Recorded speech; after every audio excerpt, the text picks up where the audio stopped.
Hey flower folks, welcome to Sheer Inspirations. My name is Sheer. I'm a botanist and a horticulturist, founder of Sheer Inspirations, located here in Southern California, high desert, zone 8B 9A borderline. In today's video, we are going to be growing chamomile from tea bags in the cutting garden. This is one of those mad scientist experiments that I have done successfully, so I wanted to share with you what to do. Here is a tea bag that I purchased this entire box for $1 from Dollar Tree. What I'm gonna do is go ahead and cut the bag and remove the tea from it. The tea in this is nothing but seed heads crushed of chamomile. That's how chamomile tea is made. Not all these seeds are viable. So when you are growing it this way, make sure that you have at least 2 tea bags that you're starting out with. And as you see here, these are the seeds that are just crushed and it looks like sawdust almost. What you want to do is get your moist soil and sprinkle these into your soil and press them lightly and not cover them with too much soil and just water it in. You will notice that about 7 to 14 days later, you will start seeing sprouts. In zone 6 and beyond, you can do this in fall since this is a hardy annual and can tolerate a lot of frost.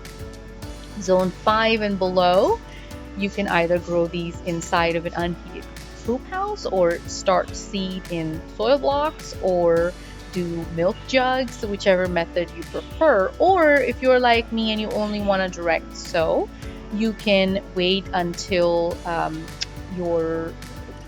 few weeks before your last frost in spring and direct sow them then.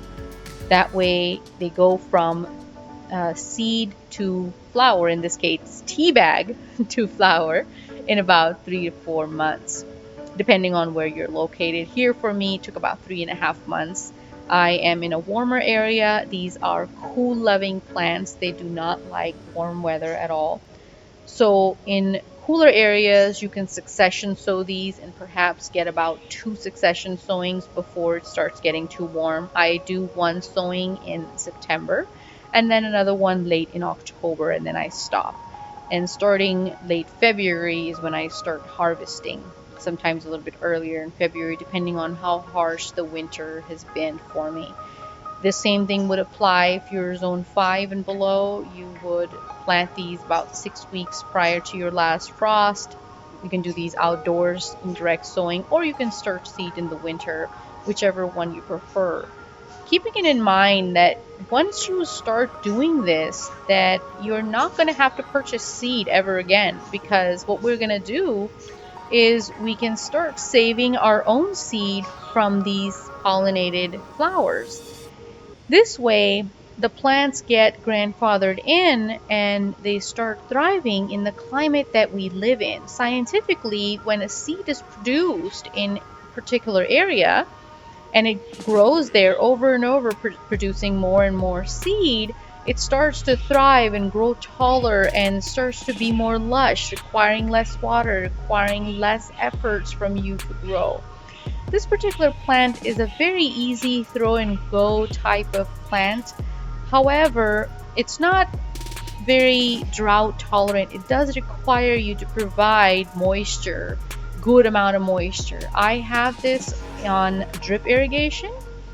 If you are in an area where it rains plenty, then it does not need extra water. But if you are in drier areas like me, then certainly you need to provide it the water that it needs to thrive.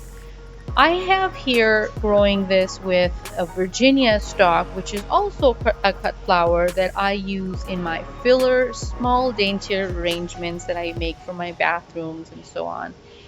And as you see here, the stem length is about the same. The vase life on these chamomiles is phenomenal. They go anywhere from 7 to 10 days, and so does the Virginia stock. That's why I'm showing you the combination planting if you want to grow 2 of the same. I also have a pansy there, And all three of these, if you just make a bouquet just like this, it would last anywhere from 7 to 10 days.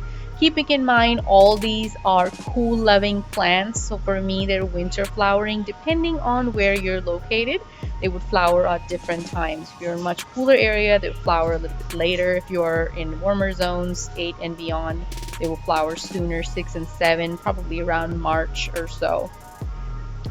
They do make great fragrant flowers. I personally find that they grow to smell a little bit like apples. I don't smell so much of the chamomile tea type of fragrance from these, but I am arranging these with hyacinth. So definitely the hyacinths are going to be the strongest out of this.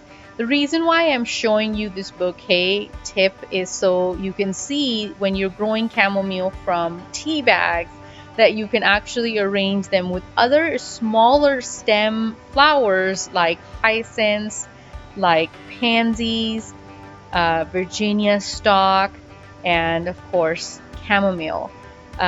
Some of these flowers can be edible, like pansy is an edible one. If you only want to do an arrangement of edible flowers only, you can do chamomile and pansy.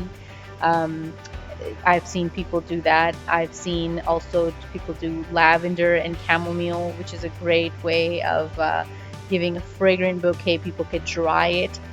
This does make a great dry flower. However, the petals fall off and all you have is a yellow seed heads. I personally just enjoy harvesting my own seed and growing my own cut flowers the following season.